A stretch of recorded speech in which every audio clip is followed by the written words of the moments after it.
இளைஞன் ஒருவரை அந்த இளைஞனின் காதலி, அந்த காதலின் சகோதரிகள், அந்த காதலியின் உறவினர் என அனைவரும் சேர்ந்து கொலை செய்த சம்பவம் பெரும் அதிர்ச்சியை ஏற்படுத்தி இருக்கிறது. இது தொடர்பாக விரிவாக பார்க்க இருக்கின்றோம். மற்றொரு செய்தியாக தனது பாதுகாப்பிற்காக ஜாழ் தேர்தல் மாவட்டத்தின் நாடாளுமன்ற உறுப்பினரான வைத்தியர் அர்ச்சுனா ராமநாதன் அவர்கள் பெப்பர் ஸ்ப்ரே நாட்டுக்குள் கொண்டு வருவதற்கு அனுமதிக்குமாறு கடிதம் ஒன்றினை எழுதியிருக்கின்றார். அது தொடர்பாகவும் இதிலே விரிவாக பார்க்க இருக்கின்றோம். அது தவிர யாழ்ப்பாணத்தில் மீட்டர் வட்டிக்கு கொடுத்து வர்த்தகர்களை மிரட்டுகின்ற சம்பவங்கள் தொடர்பாக நீங்கள் பல தகவல்களை அறிந்திருப்பீர்கள். அது தவிர அவர்கள் மீது தற்பொழுது நடவடிக்கை எடுக்கப்படுகின்றது என்கின்ற செய்திகளையும் நீங்கள் பார்த்திருப்பீர்கள். இது ஒரு மோசமான சம்பவமாக இருக்கிறது. அதனை தாண்டி பல விடயங்கள் சொல்லப்படுகின்றது.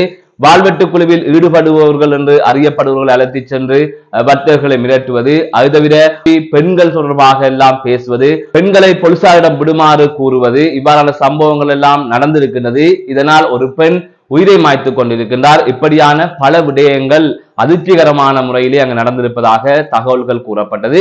இவை தொடர்பாகவும் இந்த தொகுப்பிலே விரிவாக பார்க்க இருக்கின்றோம். அதற்கு முதல் ஜேகே ரிப்போர்ட் எனப்படுகின்ற இந்த யூடியூப் சேனலை இதுவரை யாராவது சப்ஸ்கிரைப் செய்யாமல் பார்த்து கொண்டிருந்தால் சப்ஸ்கிரைப் செய்து கொள்ளுங்கள். தொடர்ந்து அருகில் இருக்கின்ற பெல் பட்டனை கிளிக் செய்வதன் ஊடாக நான் போடுகின்ற ஒவ்வொரு காணொளிகளையும் நீங்கள் உடனுக்குடன் பார்க்கக்கூடிய வகையில இருக்கும். நான் நடராசா ஜெயகாந்தன். தற்பொழுது செய்திகளுக்குள்ளே செல்லலாம். முனவாகலையில் இளைஞன் ஒருவருக்கு அந்த இளைஞனின் காதலி, சகோதரி, அந்த காதலியின் உறவினர் என்று 4 பேர் இணைந்து வலுக்கட்டாயமாக விஷம் கொடுத்து கொலை செய்திருக்கிறார்கள். இந்த சம்பவம் பெரும் அதிர்ச்சியை ஏற்படுத்தி இருக்கின்றது.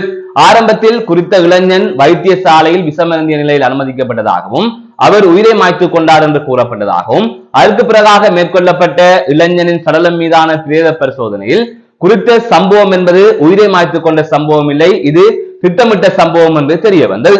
அதன் தொடர்ச்சியாக போலீசார் விசாரணைகளை மேற்கொண்டிருந்தனர். அதன் தொடர்ச்சியாக அந்த இளைஞரின் காதலி, காதலியின் 2 சகோதரிகள், அந்த காதலியின் உறவினரான 25 வயதுடைய இளைஞன் என்று 4 பேர் கைது செய்யப்பட்டிருப்பதாக தெரிவிக்கப்பட்டிருக்கிறது.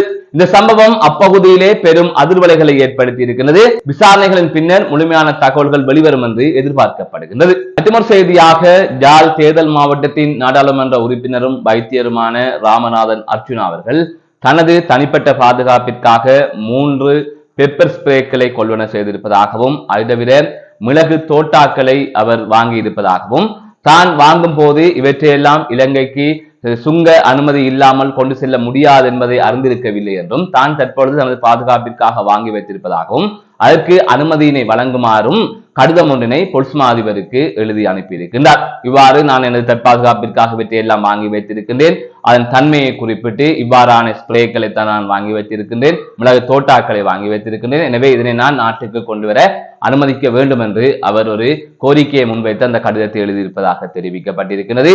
மற்றொரு செய்தியாக யாழ்ப்பாணத்தில் மீட்டர் வட்டிக்கு பணம் கொடுக்கப்பட்டு அதன் தொடர்ச்சியாக இடம்பெறுகின்ற மோசடிகள் தொடர்பாக நீங்கள் பல தகவல்களை அறிந்திருப்பீர்கள். தற்பொழுது அந்த மோசடி கும்பலுக்கு எதிராக எல்லாம் விசேட போலீஸ் பிரிவு வழக்கு தாக்கல் செய்திருக்கிறது. அதே விட மீட்டர் வட்டிக்கு பணம் கொடுக்கின்றவர்கள், போதைப் பொருள் கடத்துகின்றவர்கள், ஏனைய கடத்தல் தொழில்களில் ஈடுபடுகின்றவர்கள் தொடர்பாக எல்லாம் அவர்கள் விசாரித்து வருகின்றார்கள், பலரது பெயரை சேகரித்து வருகின்றார்கள்.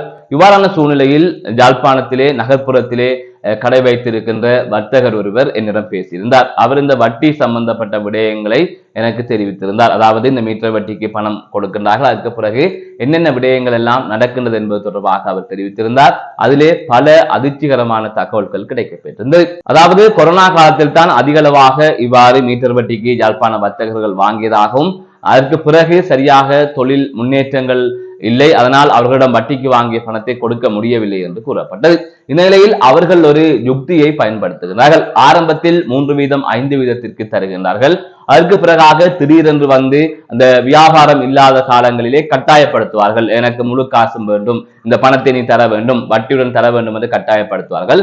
அப்போது எங்களால் கொடுக்க முடியாத சூழல் ஏற்படும். அந்த சந்தர்ப்பத்தில் நாங்கள் அதைவிட அதிகமாக கொடுக்கின்றவர்களிடம் வட்டிக்கு வாங்கி முதல் வாங்கியவருக்கு கொடுப்போம். ஆனால் முதல் எங்களுக்கு பணம் தந்தவரும் அதை விட அதிக வட்டிக்கு பணம் கொடுப்பவரும் ஒரே வலையமைப்பிற்குள் செயற்படுகின்றவர்களாம். இவர்கள் இவ்வாறு நான் முதல் கொடுத்து விட்டு கட்டாயப்படுத்துகின்றேன், அவர்கள் உன்னிடம் வருவார்கள், நீ இதை கொண்டு அவர்களுக்குள் ஒரு ஒப்பந்தம் போட்டுக்கொண்டு அவர்கள் அனைவருமே ஒரே வலையமைப்பில் இருந்து கொண்டு இவ்வாறான வேலையை செய்வதாக கூறப்படுகின்றது. அது தவிர சுமார் 1 கோடி ரூபாய் ஒரு வர்த்தகர் வாங்குகின்றார் என்று சொன்னால் அவருக்கு அந்த பணத்தை மீட்டர் வட்டிக்கு கொடுத்து விட்டு அவருடைய 5 கோடி 6 கோடி மதிப்புள்ள வீடுகளை மிரட்டி எழுதி வாங்குகின்றார்கள்.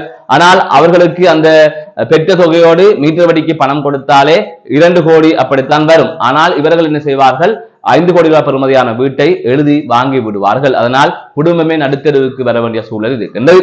அதுவிட அண்மையில் கூட கண்டியைச் சேர்ந்த ஒரு வர்த்தகர் ஒருவர் யாழ்ப்பாணத்திலே பல வர்த்தகர்களுக்கு மீட்டர் வட்டிக்கு பணம் கொடுத்திருந்தார். 3 கோடி வரை அவர் பல வர்த்தகர்களுக்கு பிரித்து கொடுத்திருந்தார். தொடர்ச்சியாக அவர் அந்த பணத்தை பெறுவதற்காக யாழ்ப்பாணம் வந்து யாழ்ப்பாணத்திலே வாழ்வெட்டில் ஈடுபடுகின்றவர் என்று அறியப்படுகின்ற ஒரு நபரையும் அழைத்துக் கொண்டு கடைகடையாக சென்று பணத்தை தருமாறு கேட்டிருக்கின்றார். அதாவது மறைமுகமாக மிரட்டல் விடுத்து விட்டு சென்றிருந்தார். இப்படியான சம்பவங்கள் எல்லாம் பல நடக்கின்றது. அதனை தாண்டி அந்த வர்த்தகர் குறிப்பிட்டார், தான் 30 லட்சம் ரூபாய் தான் இவ்வாறு மீட்டர் வட்டிக்கு வாங்கினேன். இன்று நான் சுமார் 3 கோடி அளவிலே வட்டியை செலுத்தி விட்டேன். அதாவது இவர்களின் தொந்தரவு தாங்க முடியாமல் வட்டி கொடுப்பதற்காக வட்டிக்கு பணம் வாங்கி இவ்வாறான வேலைகளில் ஈடுபட்டு கிட்டத்தட்ட 3 கோடி வரை கொடுத்து விட்டேன். இன்னுமே 3 கோடிக்கு மேல் கொடுக்க வேண்டும். ஆகவே நான் ஆரம்பத்தில் வாங்கிய 30 லட்சம், இதனால் நான் இன்று 6 கோடிக்கு மேல் இழக்க வேண்டிய சூழல் நேர்ந்திருக்கின்றது. நான் மிகவும் ஆபத்தான ஒரு சூழ்நிலையில் இருக்கின்றேன். எனது வீட்டுக்கு தேடி வருவார்கள். வீட்டுக்கு அருகிலே பலர் கும்பலாக நிற்பார்கள். ஒருவர் வந்து உள்ளே கதைப்பார், எப்போது பணம் தருவீர்கள் கேட்பார். மனைவி பிள்ளைகள் இருக்கிற நேரத்திலே இப்படி அச்சுறுத்துகின்ற விதத்திலே அவர்கள் கதைப்பார்கள். இப்படி பல துன்பங்களை நாங்கள் அனுபவிக்கின்றோம் என்று குறிப்பிட்டிருந்தார். அதை விட ஒரு கொடுமையான விஷயம் ஒன்று நடந்தது என்று அவர் குறிப்பிட்டிருந்தார். அதாவது இன்னொரு வர்த்தகர் வட்டிக்கு பணம் வாங்கியிருந்தார். அவர் நகர்ப்புறத்தை தள்ளி 3 கிலோமீட்டரில் ஒரு கடை ஒன்றை வைத்திருந்தார். அவர் வட்டிக்கு பணம் வாங்கியிருந்தார், மீட்டர் வட்டிக்கு பணம் வாங்கியிருந்தார். அதுக்கு பிறகாக அவரால் இவர்கள் கேட்கின்ற தவணைக்கு உடனுக்குடன் கொடுக்க முடியவில்லை. வியாபாரமும் அவ்வாறு செல்லவில்லை. அந்த சந்தர்ப்பத்தில் அந்த வட்டிக்கு பணம் கொடுத்த நபர் அந்த வட்டிக்கு பணம் வாங்கிய நபரிடம், அந்த வர்த்தகரிடம் பேசி இருக்கின்றார். நாங்கள் பொலிசாருக்கும் பணம் எல்லாம் கொடுத்து தான் இதை செய்வது. பொலிசாருக்கு பெண்கள் கொடுக்க வேண்டும், அந்த பெண்களை பிடிப்பதற்கு பணம் வேண்டும். நீ இன்னும் வட்டி காசும் தரையில முதலும் தரையில என்னிடம் காசு இல்லை, நீ உனது மனைவியை பொலிசாரிடம் அனுப்பு என்று அவர் குறிப்பிட்டிருக்கின்றார். தொடர்ச்சியாக இதனை கேள்விப்பட்ட அந்த வர்த்தகரின் மனைவி தூக்கிலே தொங்கி உயிரிழந்திருக்கின்றார்.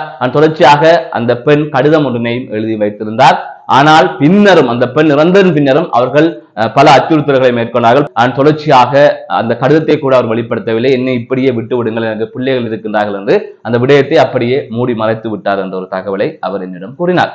அதை தவிர இவர்களுக்கு எதிராக நாங்கள் போலீஸ் முறைப்பாடு கொடுக்க செல்லுகின்ற போது போலீசார் எங்களை கேட்கின்றார்கள், நீங்கள் இப்போது குறித்த நபர்களுக்கு எதிராக போலீஸ் முறைப்பாடு கொடுக்கின்றீர்கள், ஆனால் நாளைக்கு வந்து நீங்கள் இந்த முறைப்பாட்டை வாபஸ் பெறக்கூடாது, இப்படித்தான் வருகின்றார்கள், மறுநாளை ஓடி வந்து வாபஸ் பெறுகின்றார்கள் என்று போலீசார் மறைமுகமாக மிரட்டுகின்றார்கள். இதனால் போலீஸ் நிலையத்துக்கு சென்று விட்டு நாங்கள் திருப்பி வந்திருக்கின்றோம். என்றால் இப்படி கொடுத்து எல்லோரும் வாபஸ் வாங்குகின்றார்கள் சொன்னால் இவர்கள் அந்த அளவிற்கு அட்டூழியம் செய்கின்றார்கள் என்று அவர் தெரிவித்திருக்கின்றார்.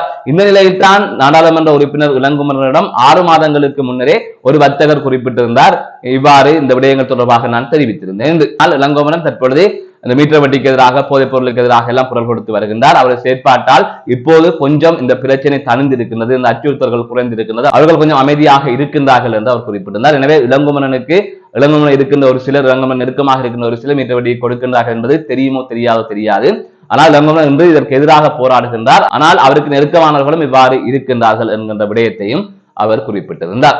எனவே இப்படித்தான் இந்த வலையமைப்பு நடந்து கொண்டிருக்கிறது. இவ்வாறு பல விடயங்கள் நடந்து கொண்டிருக்கிறது. அதை தவிர நீங்கள் இதற்கு முதல் பல செய்திகளிலே அறிந்திருப்பீர்கள். வட்டிக்கு பணம் வாங்கி திருப்ப கொடுக்காதவர்களை கடத்தி சென்று அடித்து நிர்வாணமாக்கி காணொலிகளை எல்லாம் பதிவு செய்வது, அந்த காணொலி சில வெளியிலே வந்து விடுவது, அதனூடாக சிலர் கைது செய்யப்பட்ட சம்பவத்தை நீங்கள் அறிந்திருப்பீர்கள். இது வவுனியாவில் நடக்கின்றது. எனவே இது தொடர்பாக சட்ட நடவடிக்கைகள் எடுக்க வேண்டும் என்பது அவர்களது வாதமாக இருக்கின்றது. இன்னொரு பக்கம் இன்னொரு விடயத்தையும் நான் இதிலே பதிவு செய்ய வேண்டும். அதாவது சட்டத்தின் அடிப்படையில் பதிவு செய்யப்படாமல் இவ்வாறு நிதி பரிமாற்றம் செய்வதே முதலில் தவறான ஒரு விடயம். அதனை தாண்டி வட்டிக்கு கொடுப்பது என்பது சட்டத்துக்கு புறம்பான ஒரு செயல், சட்டப்படி குற்றமான ஒரு விடயம். அப்படியும் அவர்கள் வட்டிக்கு வாங்கி பணம் கொடுக்காவிட்டால் கூட அவர்களை அச்சுறுத்துவதோ மிரட்டுவதோ அவர்களது காணிகளையோ வீடுகளையோ எழுதி வாங்குவது என்பது சட்டத்திற்கு முரணான ஒரு விடயம். இவ்வாறு வட்டிக்கு கொடுப்பது, பணம் கொடுக்கல் வாங்கல் ஈடுபடுவது அனைத்துமே சட்டத்திற்கு புறமான ஒரு விடயம். இவ்வாறான விடயங்களில் ஈடுபடுபவர்களுக்கு எதிராக சட்ட நடவடிக்கை எடுக்க முடியும் என்கின்ற விடயம் அனைவருக்குமே தெரியும். அதனை தாண்டியும் இவர்கள் செய்து கொண்டிருக்கிறார்கள்.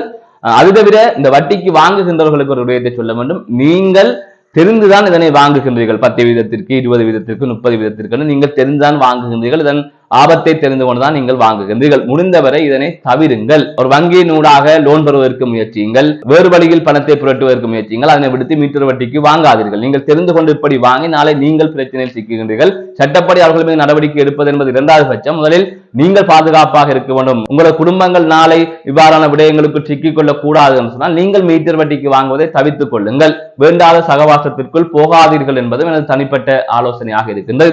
பலர் கேட்கின்றார்கள், தெரிந்துதானே நீங்கள் வாங்கினீர்கள், அப்ப தெரிந்து வாங்கினால் கொடுக்க வேண்டியதான என்ற கேள்விகளையும் கேட்கிறீர்கள். எனவே அப்படியெல்லாம் வாங்காதீர்கள். எந்த ஒரு இக்கட்டான சூழ்நிலையிலும் மீட்டர் வட்டிக்கு பணத்தை வாங்காதீர்கள் என்ற விடயத்தையும் நான் இதிலே குறிப்பிட்டுக் கொள்ளுகின்றேன். இதனை தாண்டி வங்கிகளில் லோன் எடுப்பதும் ஒரு சிரமமான விடயமாக இருக்கின்றது. எனவே அரசாங்கம் இந்த வங்கிகளின் ஊடாக இந்த லோன் கொடுக்கின்றதை கொஞ்சம் இலகுபடுத்த வேண்டும். ஒரு வியாபாரிகளுக்கோ அல்லது சிறு வியாபாரிகளுக்கோ தொழில் முயற்சியில் ஈடுபடுபவர்களுக்கோ இலகுவான முறையில் அவர்களுக்கு லோன் வசதியை உடனடியாக செய்து கொடுக்கக்கூடிய வகையிலே இந்த அரசாங்கம் அதுக்குரிய வழிவகைகளை செய்ய வேண்டும். ஆனால் இன்று அரசு ஊழியர்கள் மட்டும்தான் உடனடியாக போய் லோன் எடுத்து வரக்கூடிய வசதி இருக்கின்றது. ஏனைய தொழிலாளர்களுக்கோ அல்லது வேறு யார்களுக்குமே அவ்வளவு இலகுவாக லோன் கொடுக்கின்றார்கள் இல்லை. அப்படி லோன் எடுப்பதாக இருந்தாலும் அது ஒரு பெரிய நடைமுறையாக இருக்கின்றது. இவ்வாறு அவர்கள் நடைமுறைகளை பூர்த்தி செய்வதற்கே கிட்டத்தட்ட 6 மாத காலம் வேண்டும்.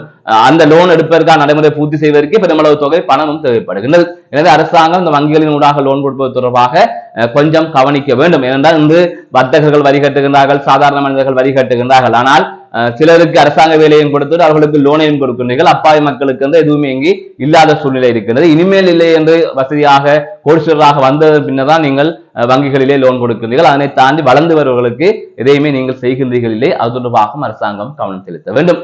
மீண்டும் ஒரு காணொலி சந்திக்கின்றேன். நான் நடராஜ் ஜெயகாந்த்.